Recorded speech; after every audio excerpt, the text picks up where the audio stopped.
Hello, hello, and welcome back to Retrieving Sanity with your host, Keegan, or the Irish Guru.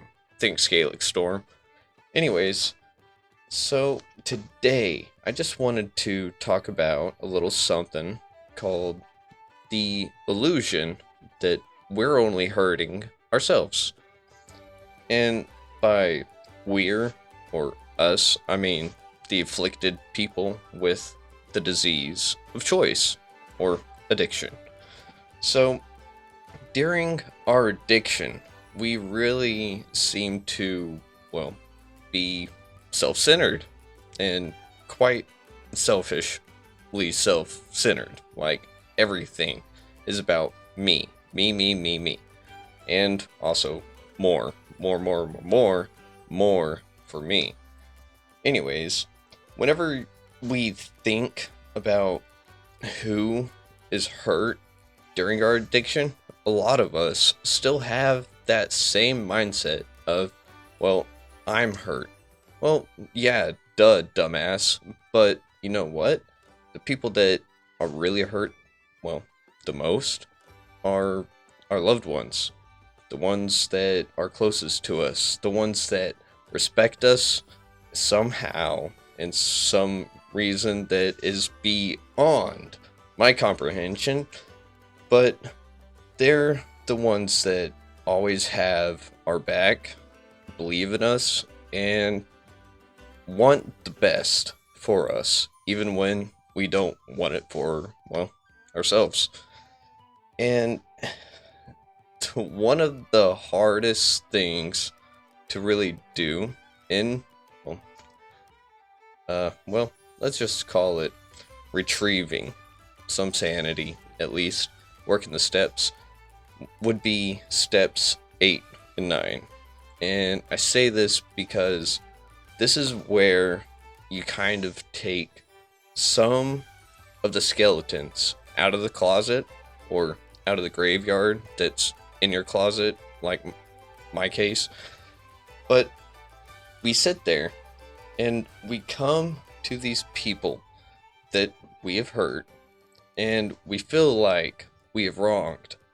And whenever we think of who we need to, well, make amends to, my sponsor said if you're walking down the supermarket aisle and you see him, if you feel like you gotta turn around, you need to make amends.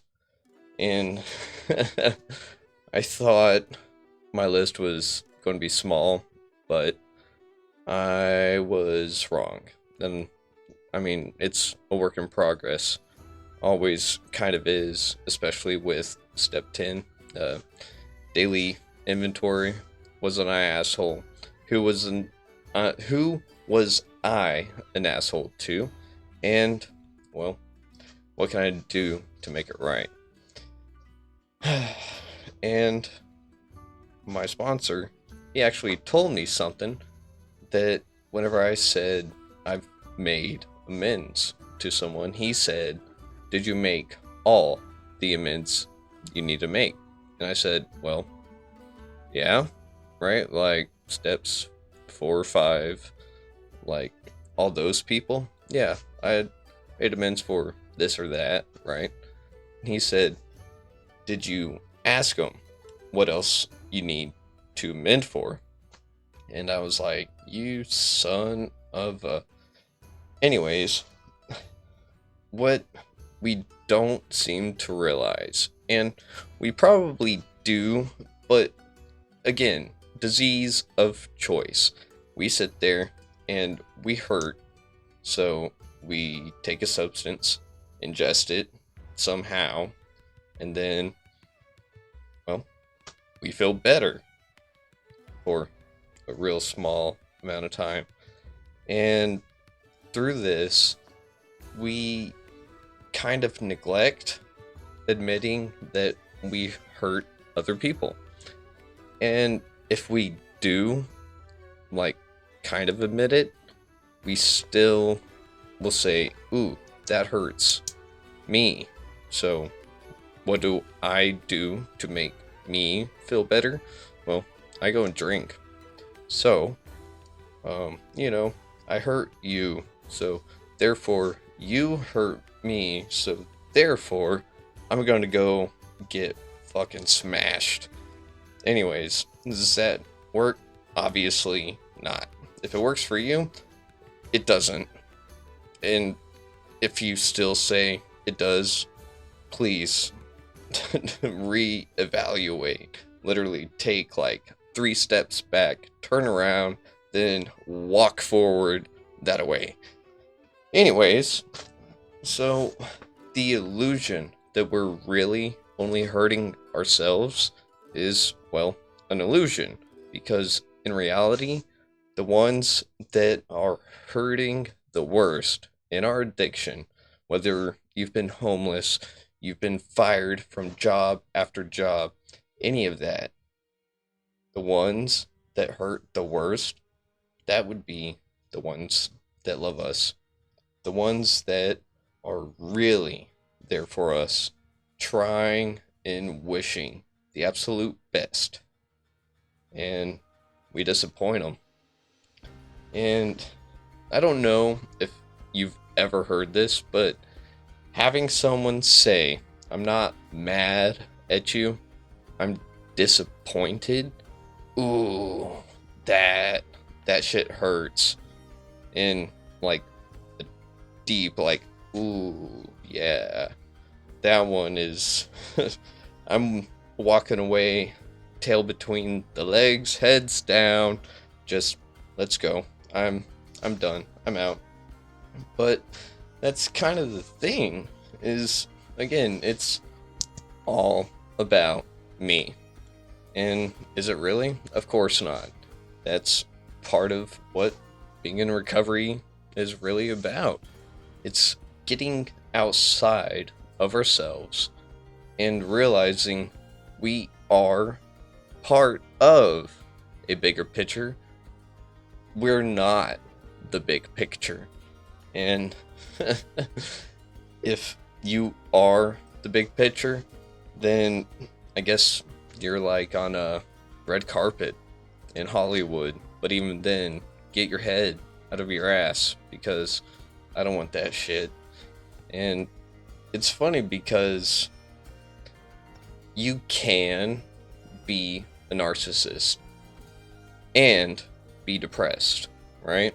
Because again, me. And honestly, I'd kinda rather deal with the narcissist that the narcissist that is more of a pompous asshole, if you will. But either one, they're still a narcissist. Hey, I said it. Anyways, so with, again, this illusion that we are hurting more than anyone else, we're the only ones suffering, that's bullshit. And I mean, it is a humbling experience to say I'm sorry. And like I said, I still got amends to make. Guess what? I would do it on the phone, but my sponsor, he said, nope. He said, you do that shit in person, face to face. And I was like, but why? And he said, because it's more difficult. He said, because that will really mean something. It'll make it worth it. And I was like, you son of a... Anyways, if you don't get kind of mad at your sponsor, get a new sponsor. They're kind of supposed to push your buttons, but in the right way.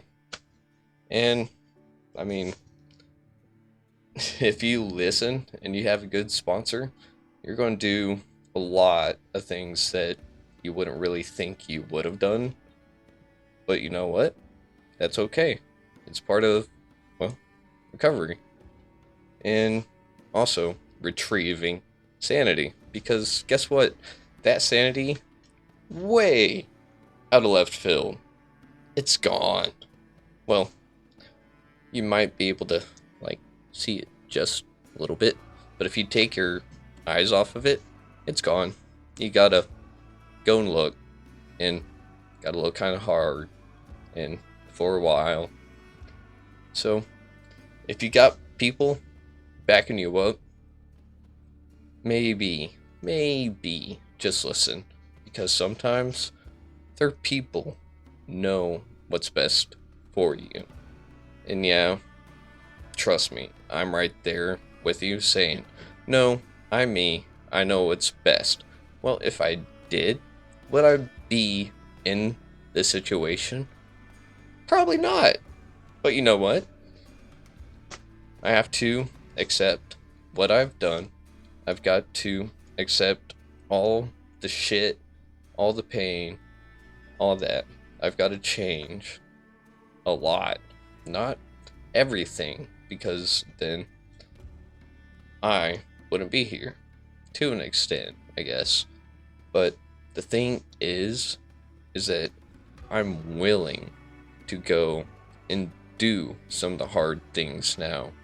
And it's not easy. There's still things that I just want to be like, nah, I don't want to do that. But that's called, well, being a person, being in life, being alive. There's not a lot of people that are willing to do literally anything, because I guarantee you there's going to be that person that'll go skydive, maybe with no parachute, maybe, but that same person probably wouldn't want to embalm someone, especially someone they know. If they do, that's a topic I don't want to really talk on, or it's a rabbit hole I'll avoid. Anyways, so again, this illusion is exactly that. It is an illusion, and we are damn good at making illusions. Let me tell you. Actually, just have the person that suffers from the disease of addiction, have them tell you how many illusions they cast on themselves, and how many mirrors and how much smoke they throw for you. But anyways, to end this episode on a happy note, I've officially reached at least 200 downloads on Podbean. So awesome. If you like this stuff, please give it a thumbs up, a like, and give me a comment. Let me know what you want, what you don't want, more music, different music. Let me know, because I can't read minds, especially, over the internet. So, with this, I am going to leave it here and leave it to y'all. Shalom.